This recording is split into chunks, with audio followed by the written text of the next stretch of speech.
or the shed? Let's talk about this.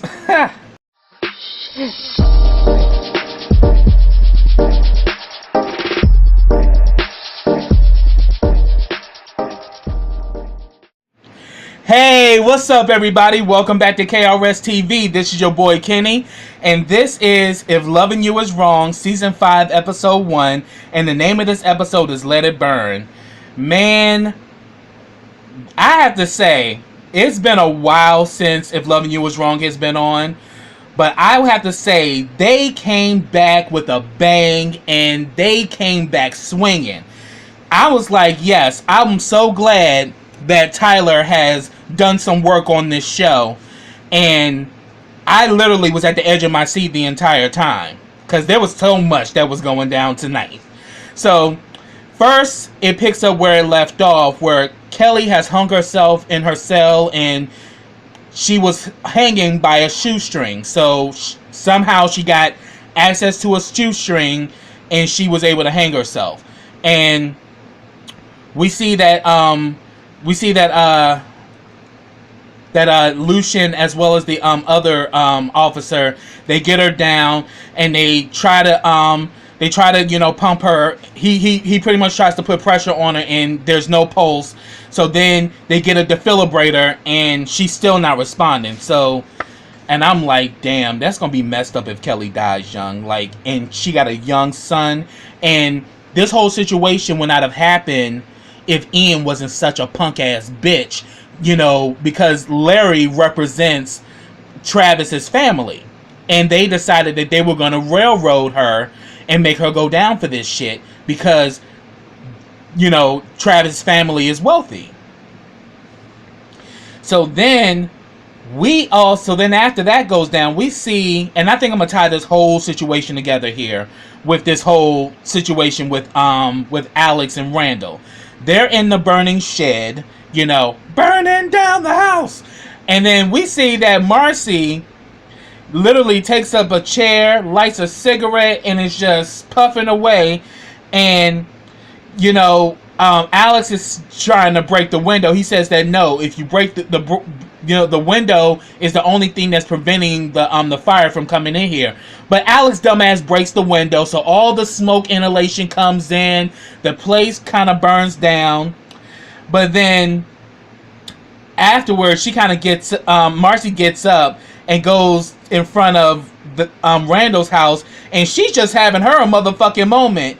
And we see that there's some new tenants that are moving in across the street, and we find out their names is Bennett and Tanya. They're a married couple.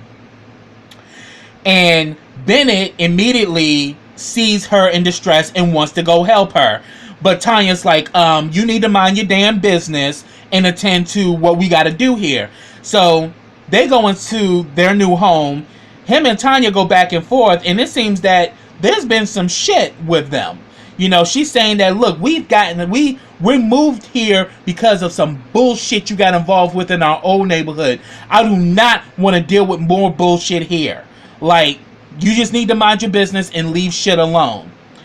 And you need to, but she's like, but she could need help. She could be in trouble. She's like, that ain't your problem. He's like, but I'm a fire. Yeah. And she's like, but I'm a firefighter. She's like, is there a fire? Mind your fucking business. Leave it alone. And stop. No, we're not doing that. So they go back to working on the truck and shit. Marcy's ass comes over there. She ends up going across the street and sees them and asks, can she borrow their phone because she needs to call a cab. And she calls a cab. And then, Bennett didn't have his phone, so she used Tanya's phone. Then all of a sudden, Bennett sees, like, is there smoke over there? And she's like, oh no, it's a barbecue. Don't worry about it. I'm like, Marcy, you better sell that shit. I don't give no fucks about them either. Both Alex and Randall could burn the fuck up for all I care. But then again, Tyler has to keep them around because they are the ones that have caused all the bullshit. And all of a sudden, he sees that there's a lot of smoke, and eventually Bennett's like, no, I'm a firefighter. I gotta do this. I have to save the day. Dun-dun-dun-dun-dun. So his ass runs over there, and he removes the blockage from the door and gets both Alex and Randall out of there. But the funny thing about it, though, is that when he pulled Alex out and he asked, is there anybody else in there? Alex shook her head no. So she was willing to let Randall die in that bitch. And then all of a sudden, he rescues Randall. So then we see later on Natalie finally shows up when she sees the fire truck is there and all of that shit. So we see that Alex is inhaling oxygen or whatever. And we see that Bennett is giving a lot of care to Alex. And it doesn't go unmissed. Not by Tanya, and definitely not by that crazy motherfucker Randall. Randall immediately starts talking shit. I'm like, this dude just saved your life, you dumb bastard. And you talking shit? And I'm like, shit, your ass deserved to die in that bitch. Because I'm like, Randall really makes my blood boil because he is such an arrogant piece of shit. And he's fucking vindictive and mean. But then gets mad when you fuck with him. Like, I'm supposed to let you be an asshole to me, and I'm supposed to be nice back. Like, obviously, we all know that Randall's crazy as cat shit. But anyway, he starts getting all defensive, like, she's fine. She doesn't need you. Like, and it was just being real short with her, like, she can deal with it on her own, okay? You kind of doing a little too much, aren't you? Aren't you too close? I mean, he's just being real nasty to Bennett. But I can definitely see there was a kind of spark between Alex and Bennett. And both of them clocked it, Tanya and Randall. Like, oh, hell no. So, yeah, the fact that we got this new element here, this is going to be some shit going on in the neighborhood. And little do Tanya and Bennett know, that neighborhood is notorious for shenanigans and bullshit. So, y'all done came to the right place if y'all want some drama. Here it is, you trying to escape a bad situation at your old neighborhood. Let's just say you done enter to a neighborhood where there's drama every single day. Like, that damn street with all them damn houses, it's always some shit going on. So, all that's going on, and then we see that Marcy pulls Natalie aside or whatever. And, I'm sorry. We see that Natalie pulls Marcy aside, because Natalie is smart.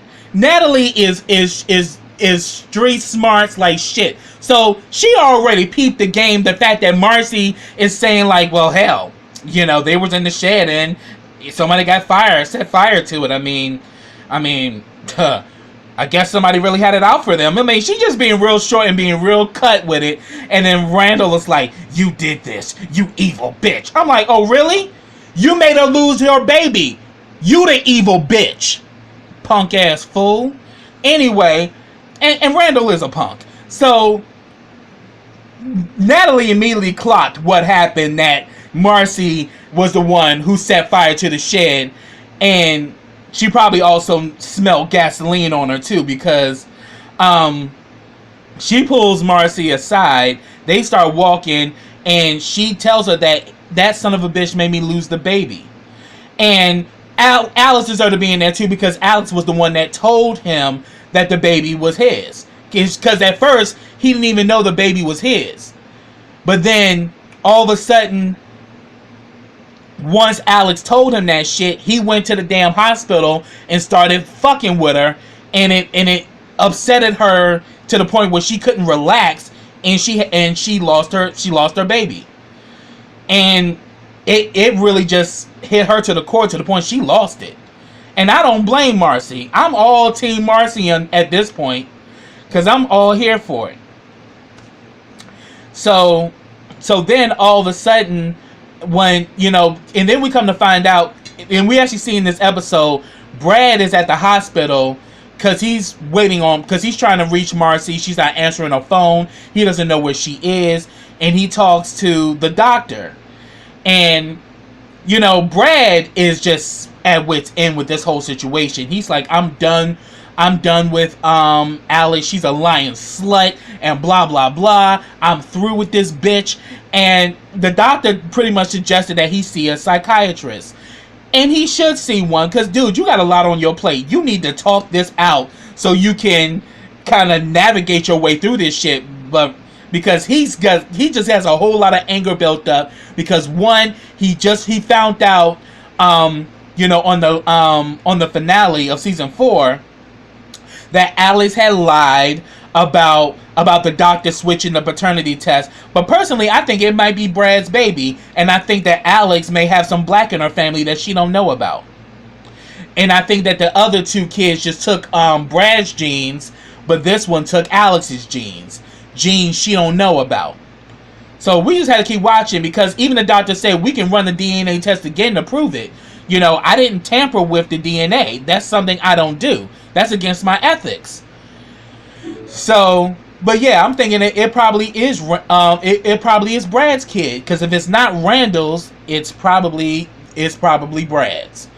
And the fact that the baby's dark is probably because it took more of Alice's side of the family. And even though Alice came from this racist ass family or whatever, somebody in that family has some black in them, because it just goes to show you, a lot of these white people who think they have this pure white tree, you start shaking the tree and you start seeing black people fall out of it.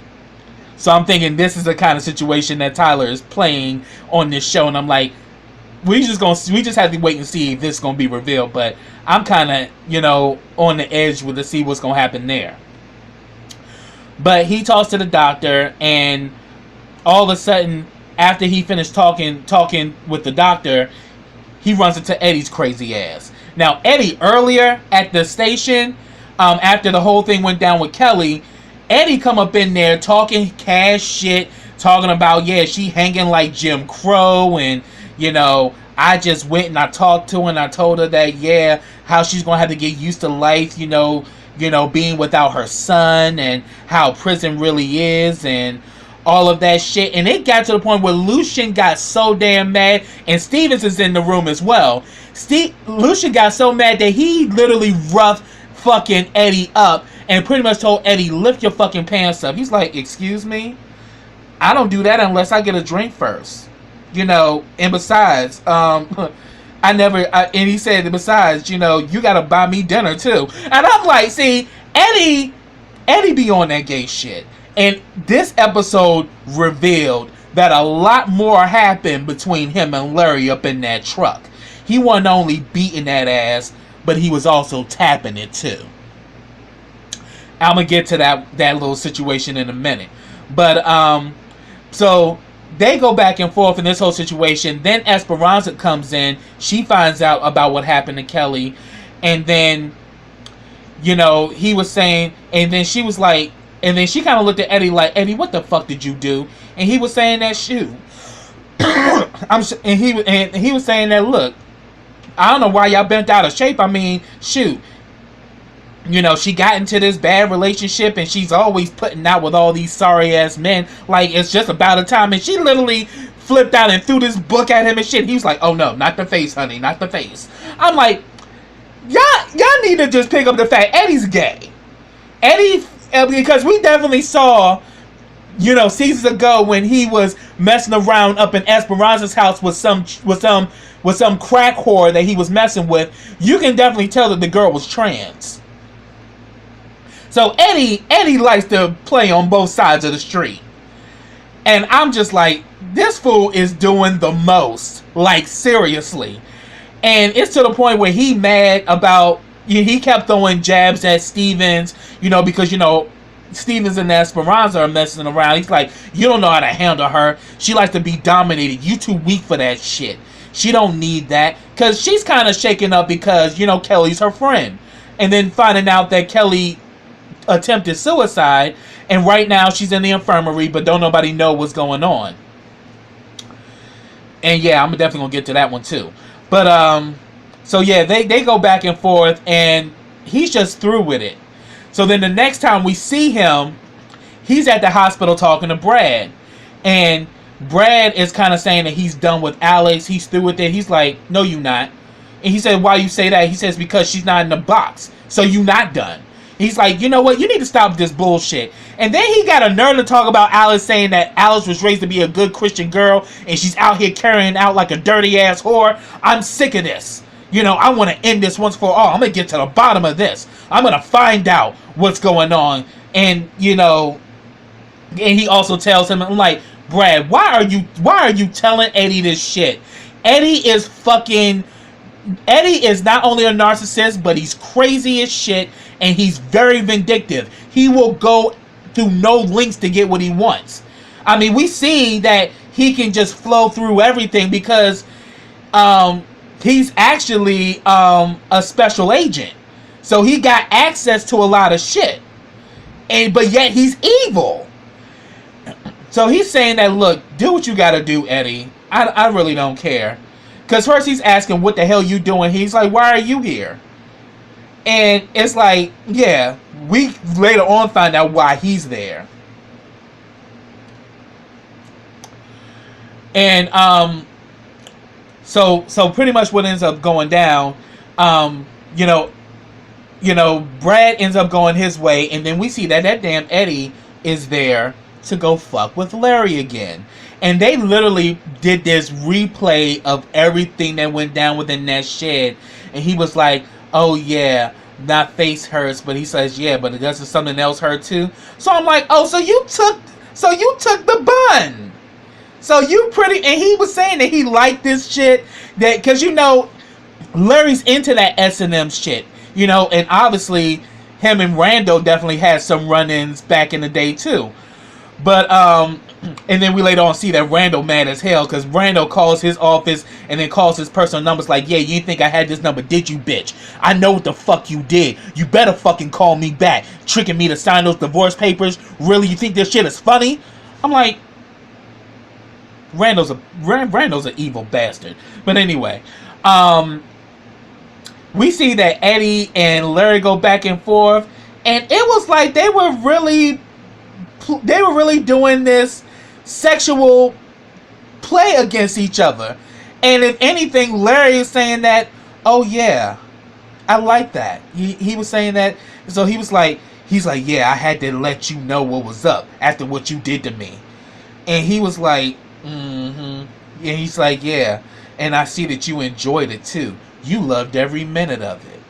And he's like, yeah, I especially love when I put that little plastic bag over your head. And he was like, oh yeah, that was the best part. And I'm like, these motherfuckers are so nasty. And I'm like, yeah, something more went down. And yeah, Eddie is a sexual sexual deviant. So yeah, they did something. He pretty much forced himself onto Larry while he had him chained up, and he had fun. He's like, and you had fun just torturing me daily. You took pleasure in it. And then he was like, oh yeah, and then he also kind of puts it out there that he's been following his wife and all that. I'm like, you don't know what the fuck you messing with, Eddie, because Larry is just as crazy as your ass. So you done met your match. We gonna see what's gonna happen there, because it's Larry. Larry is one of the main reasons why Kelly hung herself, because he pretty much told Ian, you bury that fucking evidence. We're gonna protect this family, and we're gonna see to it that this family wins, so this can't get out.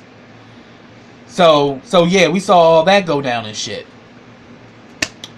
Then we also get a scene where Lucian back at the station, he talks to Natalie or whatever, and Natalie him and Natalie talk, and he tells Natalie about what happened, and Natalie breaks down, and this is before she goes outside to meet with Marcy and Alex and Randall's simple stupid ass. But they go back and forth on the phone, and Natalie is very emotional because she says, I should have known, because she did meet up with her and told her to take this letter and don't read it until you get home. And we can see in that scene that Natalie was kind of was like, what the hell's going on here? But she didn't really press it. And she says, I should have known. So Natalie's feeling some kind of guilt that she didn't stop Kelly from going down this path. And then later on, he calls her, and she lets him know about what happened down at the station I'm sorry, what happened at at the shed with Alex and Randall about the shed being set on fire. He's like, oh my god, it's like shit just don't ever end with that damn neighborhood, and it doesn't. And then all of a sudden we see that they also dealing with the situation, with Kelly. He calls Ian's office and says that, I need Ian to get back to me as soon as possible. And I'm like, Ian is also one of the reasons why Kelly's in that situation. So trust me, if Kelly dies, I want both Larry and Ian's head on a silver platter. Because Ian more so. Because Larry's an evil bastard. He owns that. It is what it is. But Ian is a punk ass bitch. Because you know that Kelly was innocent. And you're choosing to let her get railroaded by the system where she can lose her son and all of that. Like, I don't respect any person that would take a mother away from her child. So, I really don't give no fucks about Ian. And yeah, y'all was all cute about Ian having a thing for Marcy. I don't give a shit. Ian don't deserve Marcy. He don't deserve nobody. Because you literally let this woman rot in jail for a crime that she didn't commit, because she did kill Travis in self-defense. Travis was going to continue to keep fucking with her. It was never going to stop, and because of his connections, and because he came from this very wealthy family, religious family at that, he kept getting away with shit. So we're gonna see how this all is gonna play out. But yeah, I'm saying when Lucien finds out that Ian knew the truth, he gonna whoop Ian's ass, and I'm so here for that shit. So then all of a sudden, after that whole situation went down at the shed, we see Randall's ass in the house coughing up a fucking lung. I'm like, yeah, cough the fuck up, nigga. Cough the fuck up, bitch. And then he calling, the police saying, I need the police. Somebody set fire to my shit, Brad Montgomery. How the fuck you gonna throw Brad's name and Brad ain't even there? He's like, yeah, he's not here, but I think he did it. And he's like, and bring a real police officer around here. I don't want Lucien, Stevens, and definitely not that son of a bitch Eddie. And if it's a problem, I'll call the FBI. Lucien is the FBI, bitch. Stupid ass. So, let me see what else that happened this episode. Yeah, let me check through some stuff. But yeah, a whole bunch of shit went down. And I already can see that Bennett gonna be a fucking problem. Him and Tanya gonna have a lot of drama this season. And I'm so glad that Tyler has done some work on this show. And, there's some new blood in this show. And I'm waiting to see how things are gonna play out.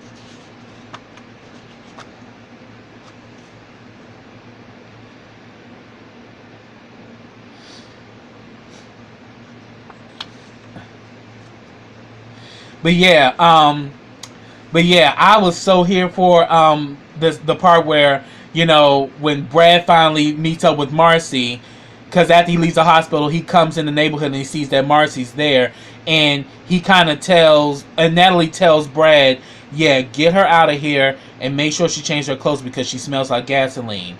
So now he knows what Marcy was doing, that Marcy is the reason why Alex was locked up in that reason why Alex and Randall was in that shed. And he was saying that, come on, I'm gonna take you home, come on.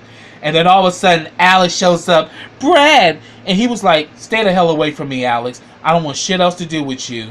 And then she's like, you told Randall about the baby, didn't you? And you also lied to me about the doctor. And she was like, yes. And he was like, oh great, now you want to tell the damn truth. You know what, I don't want shit else to do with you. Get the fuck away from me. We're through. And then all of a sudden she's like, Brad, like, shut up, bitch. And then she runs into the house coughing and like she's about to start crying, because that's what Alex does. Alex is a fucking crybaby. I'm like, bitch, you brought this shit on yourself. You told all these damn lies, and then your shit got blown up in your face. The problem with you, Alex, is that you're a horrible fucking liar. So stop lying, bitch! Shit. Swear that bitch gets on my nerves. Because y'all know, if y'all watch my reviews of this show, I'm always going in on Alex because Alex is this stupid bitch. She gets on my nerves. And she's a liberal racist. Because she only deals with black people when it's convenient for her, like Randall. Oh, trust me, you was all loving it when Randall was giving you the D. But then, you was gonna let his ass die up in that shed, though. But Bennett went in there anyway and pulled Randall out. So you was gonna let Randall die. So they just pretty much had a whole lot of smoke inhalation. So she's still coughing and all of this shit. And I'm like, So like, bitch, all this shit you pulled, he's still going home with Marcy. So, how do you feel, bitch? How do you really fucking feel? And then the last scene,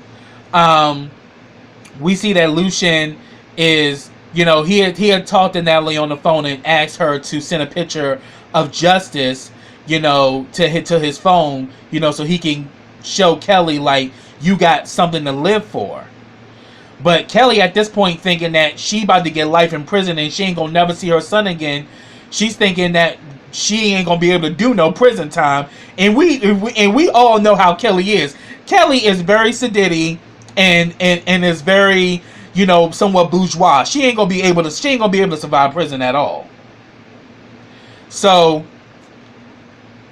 then after he gets off to the phone with Natalie, that damn Eddie comes in there drinking a 40, being all reckless and shit. So he's asked, so he pretty much tells Lucien, so have you heard about what happened?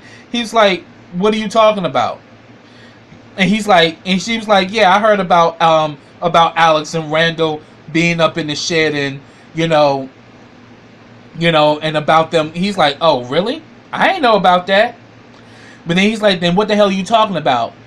This motherfucker is such a racist piece of shit that he literally starts, he literally in there got a 40. I'm like, I wanted to beat Eddie's ass so bad in this scene. So he starts pouring out the saying that these are for the homies who ain't here no more. And he's like, what are you talking about, Eddie? What the hell are you talking about?